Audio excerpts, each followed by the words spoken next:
Hey guys, I'm back here again to do what is now, as you see from the title of the video, my kind of review slash discussion for the first half of The Flash Season 2.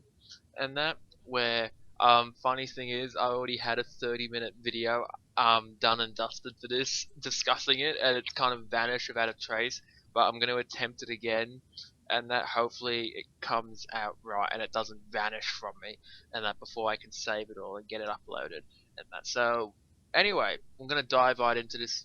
This might be 30 minutes. I'm not too sure. We'll see. And that we'll see. We'll try and rush through it. And when I say we, I mean I am joined by Chris, who can introduce himself. Hello there. I was like, Um, if well, sorry. Thanks for being here, Chris, to kind of have a joint discussion slash Yeah, review of sorts. It's good to have kind of multiple voices and perspectives of things. yes, definitely. Yeah. I fully agree. Well, so yeah, we'll get into this more. I think Chris wants to get into this more because he's already talked for about half an hour, and Yeah. that. So we'll try and get into it more, and that we'll get it done and dusted. So we're gonna just breeze through it right here with the performances and the characters. I'll let Chris kick it off, going through the performances. As well, you don't have to rush it if you don't want to, but if just kind of get through it. Well, okay. I just want to make it Because make it so clear. I haven't seen the first season of The Flash, so it was all new for me. But I very quickly found myself attached to the main cast. I reckon they're all brilliantly done. They coexisted very naturally, and it was very easy for someone like me to pick up on what was going on and who liked who didn't like who, and all that. Yeah, like I agree. I agree. I think all the casting in this show is well done. I really like all the cast members of the show. They all do a fine job. My favorites, of course, being Grant Gustin as the Flash is brilliant, and we mentioned this when Chris said something in the last recording of this, which I'll just mention now because it'll. I just feel I don't know. I'm just gonna throw it in there now. I don't want to see Grant Gustin in the movies at all ever because I don't think he has the same caliber to carry around next to Ben Affleck and that. I thought I'd just throw it in there. This is a TV discussion, but I know. I just thought I'd throw it in there because we kind of mentioned it in the last recording and that. And as well as that, I'll quickly touch on Tom Cavanaugh is my favorite in the show, as well as all of DC TV. He's fantastic. My God, he is insanely good. He's so damn good, and in his role as Earth 2 Wells this season. And this can go into the new characters and everything, which you can mention if you want to. Chris, do you want to like get into the new characters this season, like Patty, Jay, even Earth 2 Wells, I guess? I'll quickly cover Patty. She was obviously Barry's love interest for this season, which was really nice thing to see, considering all that happened to Barry and how he's pretty much told by Wells previously that it was not gonna really have anything happy going for him. And both characters, and you learn more about Patty, we find out that they're very similar. They have similar background that sort of pushes them towards what they're currently doing, and it's like the kind of like almost like, even though I know it's in TV shows, it was done on purpose, but if you forget about that, it's like kind of like sort of like fate sort of pushed them together. Yeah, like it's the nice difference between Flash and Arrow is how colourful and kind of light-hearted and nice the Flash can get at times, and it's good to Yeah, have someone like Patty playing off, and the actress, as you mentioned in the last recording, Chantal Van Santen works really well on screen with Grant Gustin and everything, yes, and there's a nice connection there with her, with what happened to her father getting killed by a well, he wasn't killed by a metahuman, but he was killed by a man who became a metahuman and yeah. that and everything. So there's a nice connection there with their loss of their parents and everything like that. Well, Barry saw his dad, but you know what I mean. They lost a single parent and that. And yeah, is there anything else you want to mention, or do you want to go into the stuff of Zoom or Firestorm or something? Um, I reckon we'll go on to, Or did you want to touch on Jay at all? There's Jay, which you don't want to forget. yes. Didn't we talk about Jay last time? Yeah. Uh, I think he was. he was an interesting character. Um, Ultimately, I think that having him in season two was a brilliant fan service in the way that people who are familiar with DC Comics and have been around involved with it for a while will know that there's been multiple incarnations of characters with very similar powers to the Flash, and Jay's character is one of them. And the fact that they decided to bring him into it, trying to further expand the universe, was very well done. Yeah, I even like the actor who they got to play Jay and Teddy Sears and that he did a good job, and that I know some people found it rather cheesy when he actually threw on the Flash gear from Earth 2 when he wore the helmet and everything and that. I'm like, yeah, it is comic-y after all. I didn't mind it and that. And Yeah. yeah, and then you have going off Jay, Earth 2 Wells, which I mentioned, who was great. I don't know what your thoughts on Earth 2 Wells is and that, or any. Yeah. Did you have any thoughts on Earth 2 Wells, or did I lose you for a second there? Um, I just got phone ring in the background, just distracting me. But anyway, No, it's all good. but yeah, I think going on to the main villain of the season, Zoom, was a very interesting experience to watch because, from what I've gathered, Zoom is probably one of the darkest characters introduced into this series.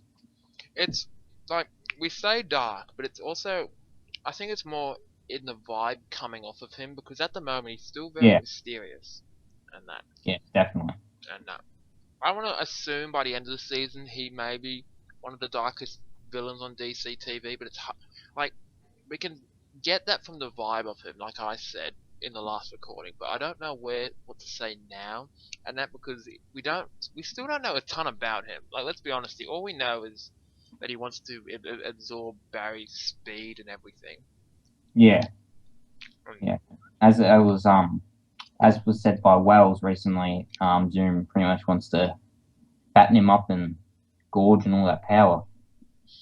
Yeah, and everything, and I like all the speculation going around who Zoom is. I'm surprised that we actually still don't know who he is, but it adds to the mystery, I guess. Yeah, And that it's gonna be someone Barry knows, and I'm under the impression it's gonna be his Earth 2 version of his father, Henry Allen. I think it'll be. yeah, I think it will be him. It's probably one of the reasons John Wesley Shipp, who plays Henry Allen, isn't on screen as much this season. He was in a couple episodes, but he's not in it as much, despite the fact he's out of jail this season and that yeah. and everything. So yeah, I don't know. We can go on from that if you want. We can just breeze through this with the Firestorm stuff.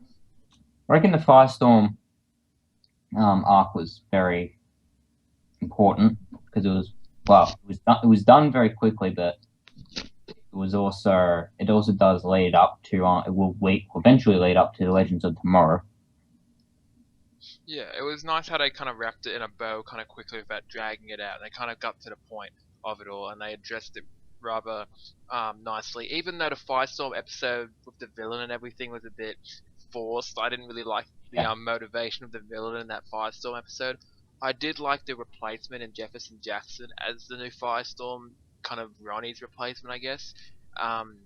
And is Ronnie dead? I don't think he's dead. I know Robbie Amel's teasing on social media recently he could be coming back. I don't know. Even before he was teasing that, I didn't think he was dead and that.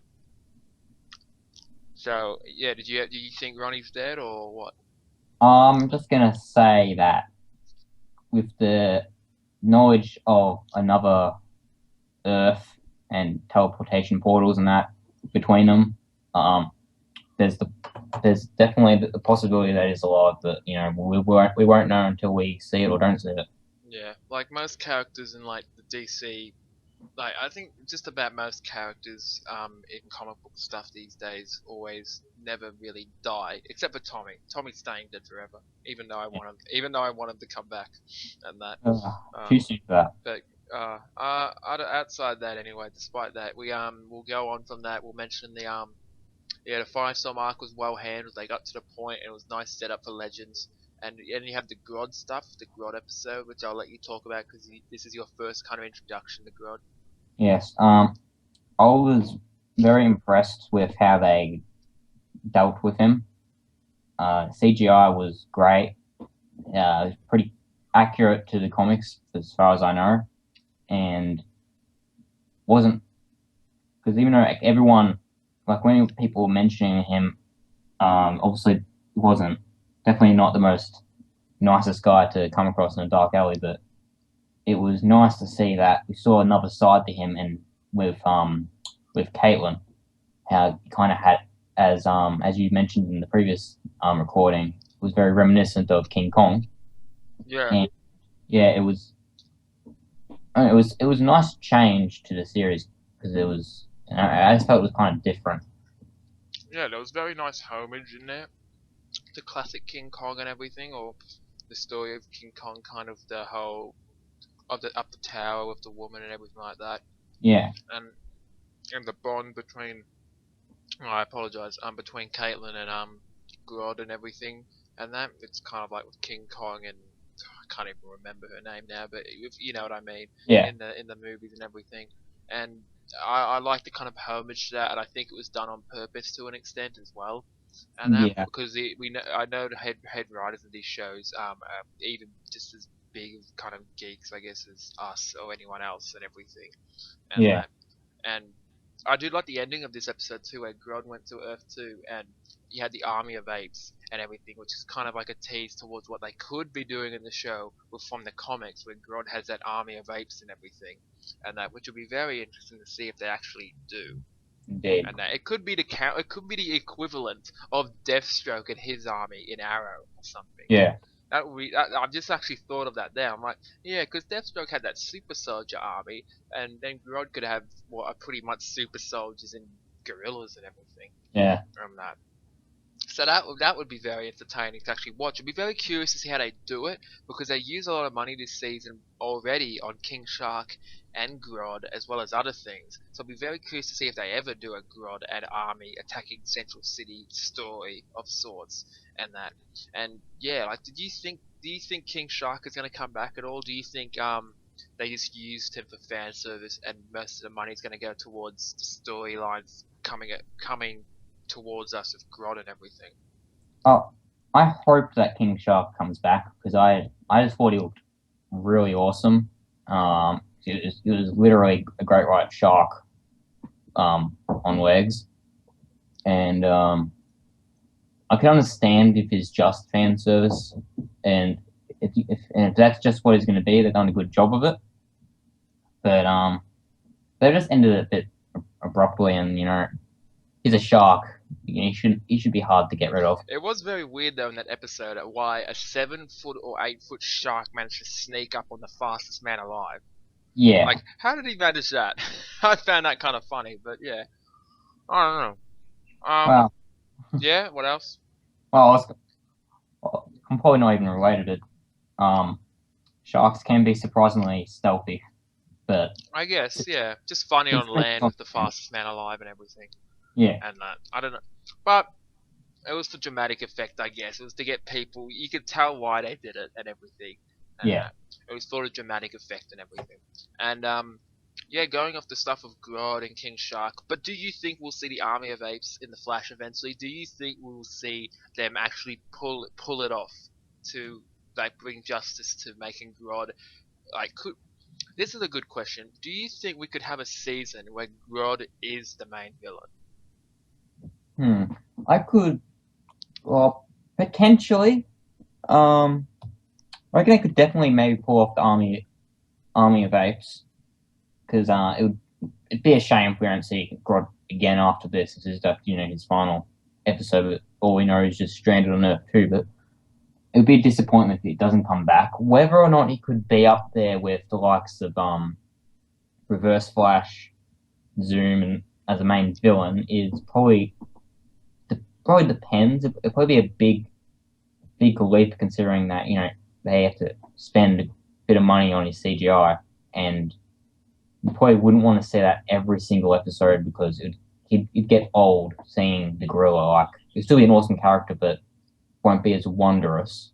Yeah, and that's why I'm curious to see if people actually, if they if they will do a whole season of Grodd as the main villain and that. It'll be interesting to see if they do it. Do you think they'll at least bring? Do you think the Army of Apes will attack Central City though? I think something of the like could possibly happen. And that with the CG they can do on the TV and stuff, it'll be interesting. I know The Flash in of itself is probably the most successful show on the network that it's on at the moment. It's lifting the actual whole network, if I'm not mistaken, and that. Perhaps so. Who knows? It could be getting the money racking in for it and that. But we'll see. As going off Grodd, you have some of the other relationships. Like we'll kind of touch on. We mentioned a couple of them already, but we'll touch on Cisco and Kendra when we get to talking more Legends setup stuff in the Arrow discussion we do, and Yeah. that.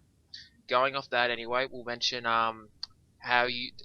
I'll let you quickly just breeze through both these things. How did you like how they introduced Wally West in the mid finale, and also the Earth 2 scenes? Okay. Well, I'll start with the Earth 2 scenes as I felt they had more of an impact on the season as a whole, and because I reckon they were more important to the story. And Yeah.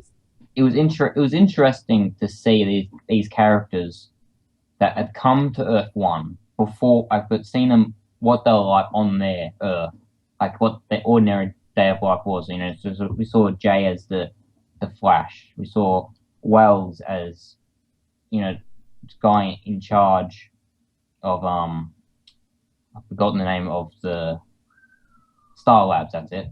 In charge of Star Labs, and but also seen him trying to make himself look better after the whole metahuman crisis. But then also on the other hand, seeing him really care for his daughter and motivated by what's confirmed to be Zoom holding her hostage. And also a little Easter egg in the flashbacks where there's a news report and we see mention of Robert Queen surviving the crash of the Queen's Gambit and all of the dead, but also Robert has taken on the guise of the Hood at least. Whether he at that stage that's all what he's become. Don't know if they'll mention that again, but it was interesting at least because it was something I was thinking about.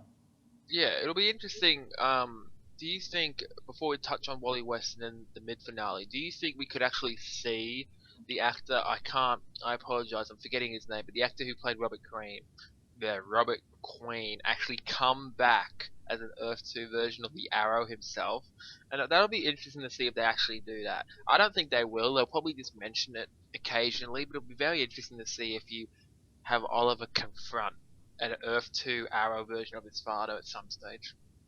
I think it'd be very interesting and it'd be very for people who've been watching Arrow. It'd probably be very interesting to see how Oliver would deal with it.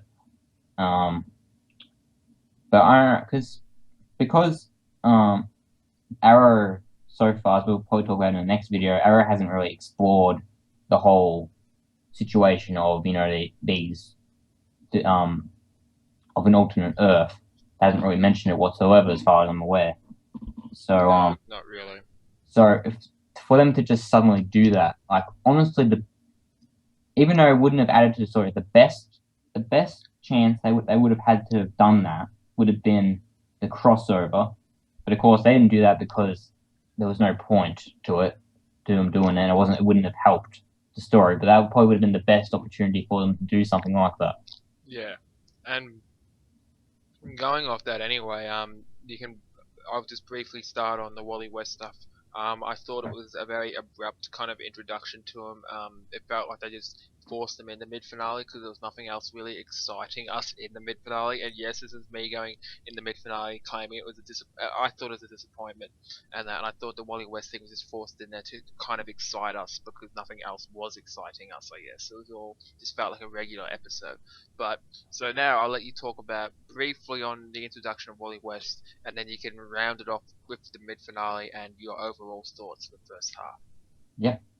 Well, I pretty much agree with you, Roy West.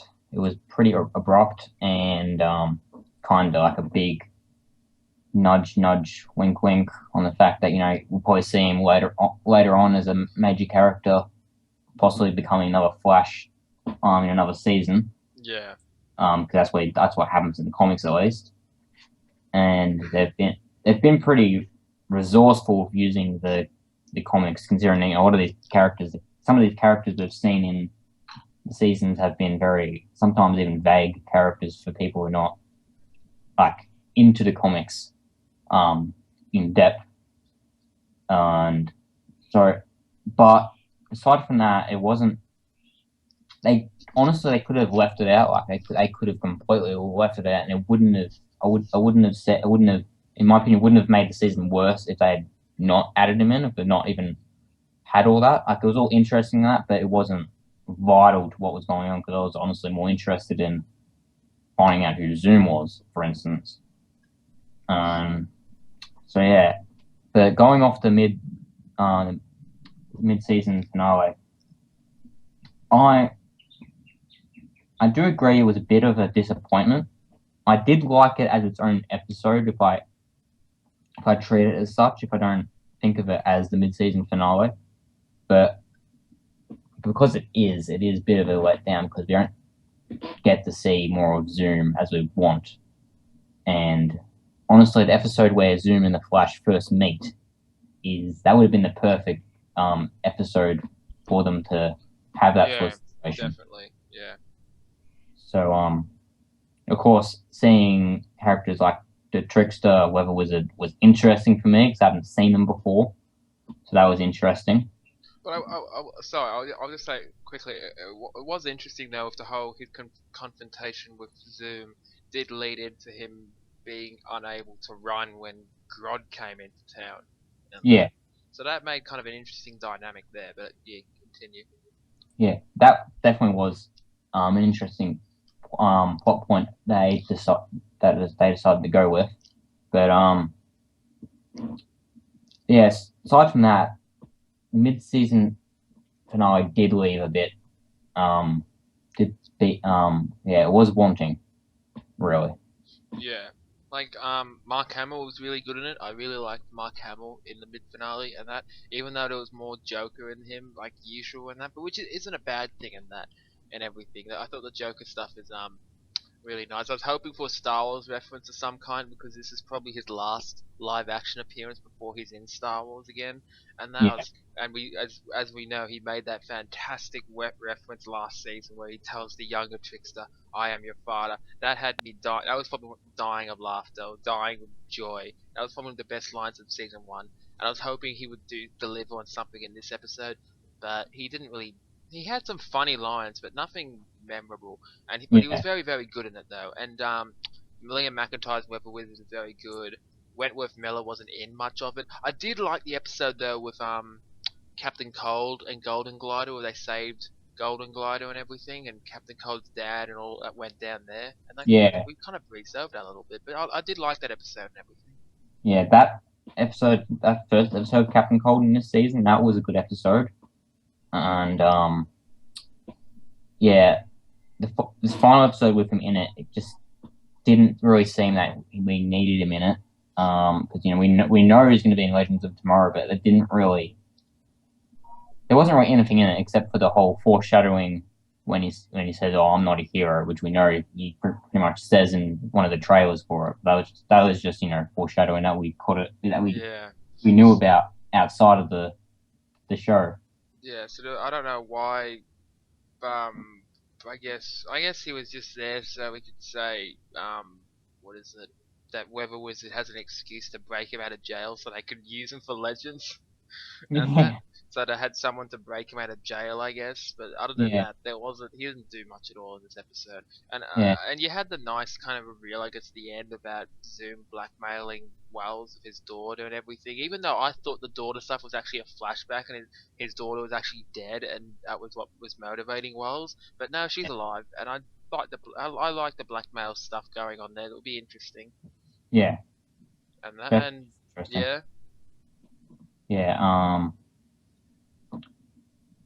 That's probably one of the best things about that episode. Seeing what's going to happen now that Wells is apparently going to help Zoom. So just knowing that going when we go into the next episode next month, it's going to be interesting. Just thinking about that. Is Wells actually going to be start the plot against Barry, or is he going to try and wiggle his way out of it?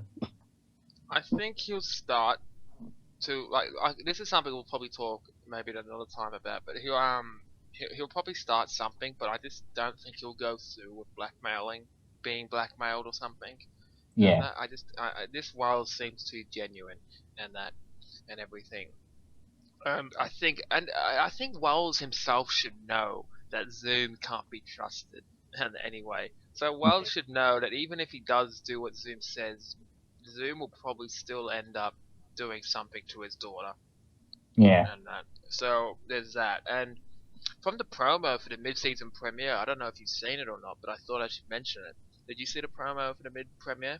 No. And that, well, in the promo, it pretty much is teasing. Now, this is just a promo, no spoilers. I don't know what is going to happen. It's teasing that something could happen to Patty, and that with Zoom or something. Which I'm not sure. Would they kill Patty off this early? It'll be interesting. And I don't know. What do you think? For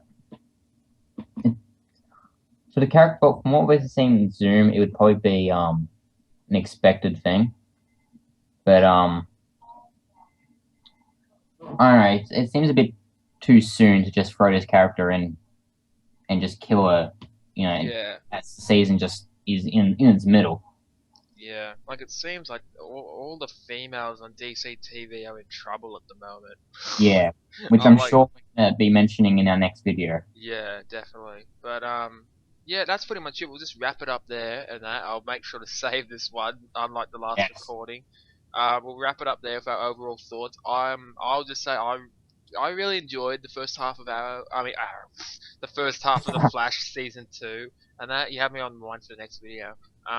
Yeah, I really enjoyed the first half of the Flash season 2, and that I was disappointed by the last 2 episodes of it, and that including the crossover episode. And we'll talk more about that in the Arrow one. But those did disappoint me, but they were still enjoyable for what they were, and that they were still enjoyable for what they were. The first season of The Flash is still my favorite first season of any show ever, probably. I absolutely love the first season of The Flash so much, and yeah, that's pretty much my thoughts. If you wanted me to rate the first half, I'd probably give it an 8. Yeah, I'd give it an 8. I'd give it an 8 if you want me to rate it, and that. You've been giving a lot of things 8s. Yeah. But I don't. Yeah, at the moment, for everything I've been watching is fairly solid enough. Anyway, and that. Feel free. You can give it a rating if you want, and if not, you can just close off your thoughts and tell people where they can find you online, I guess. And yeah, thanks for being here to discuss The Flash season 2, the first half. Yeah. Well, if I was gonna rate it, I'd probably I'll probably give it a 7.5. I reckon.